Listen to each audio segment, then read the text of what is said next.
What's going on, Tar Heel Nation? It is your favorite North Carolinian, Russ the Tar Heel, and I'm out here doing my thing with my son right now. He's finishing up baseball practice, but I've been sitting here watching the first half of that North Carolina St. Aug's game, and obviously you got to take it with a grain of salt. It's a Division II CIAA team. I think they went 8-18 last year, if I'm not mistaken, but a couple of things that I've noticed that are different from last year. And I guess the first thing would not be anything different, but R.J. Davis started that stinking game on fire. I think he had like 17 points in the first half, and 17 of them were in the first 7-8 minutes, if I'm not mistaken. And he went through a clip where he knocked down 3 balls in like a minute and a half period. And I'm talking about catching shoots, picking them up off the hardwood. I mean, just sometimes some difficult shots. And, it was real good to see R.J. Davis make a statement, how he was snubbed on the All-ACC preseason team and everything like that. That kid's going to be good, man.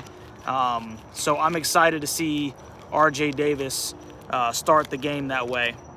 Another thing, obviously St. Augustine is going to be they're a smaller team. So you would think that North Carolina's game plan going right back in there is to throw the ball down low to Armando Bacot and just bully them down low. And you know what? The crazy thing is that North Carolina hasn't even had to do that. They have not had to do that this game against a team that they should be able to bully down on the blocks.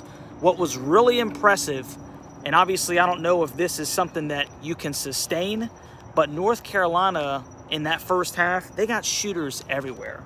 Cormac Ryan, obviously Elliot Cadeau, R.J. Davis, Ingram, Wojcik hit a couple. I mean, seriously, man, it's good to see them be able to open up the floor and knock down some 3 balls, because if they continue to do that, teams are going to be forced to come out and guard the perimeter, and that just opens up Armando down low to be able to dominate and do exactly what he's known to do.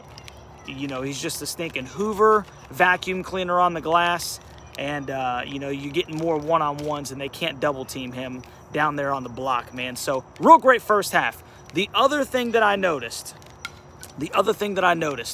Elliot Cadeau is that dude, man. I don't know about you guys, but I was really getting some Ed Cota vibes just off the jump. Yes, it's St. Augustine. Yes. But the one thing that you can see is that kid's vision. And, to be able to bring RJ off the ball and maybe him and Elliot Cadeau play side by side, man, that's going to be huge. But just to have another guy that can bring the ball up the floor the way that Elliot has already showed that he can do, man, I mean, he looks good. He looks real good. Like I said, it's St. Augustine. I get it.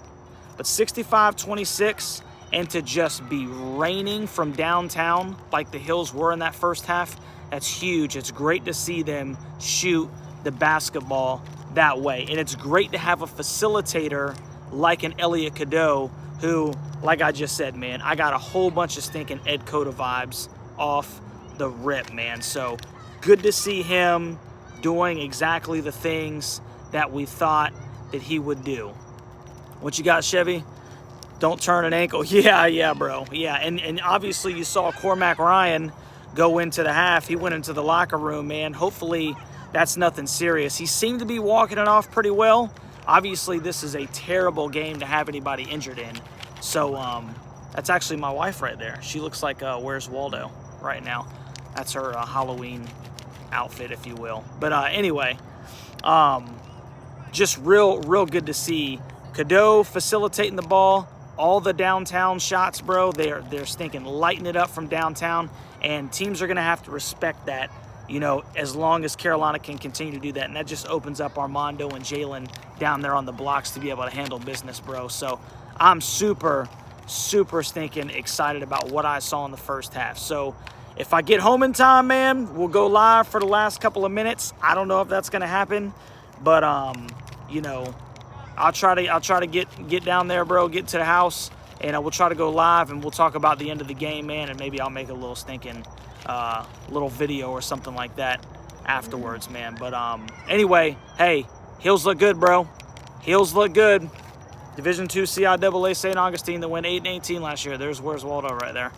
So, you know, hey, I like what I see in the first half, bro. So anyway, I'm going to try to get my son. He's getting some extra BP with the coach and everything. We've been here for 2.5 hours. Your boy worked a 12-hour shift today. And honestly, I'm ready to go home. And if it wasn't for Carolina basketball, I'd be taking my butt to the shower and getting in bed. But I'm going to try to hang out with you guys for a little bit when I get to the house. Love you, Tar Heel Nation. I know it was just a spontaneous thing, bro.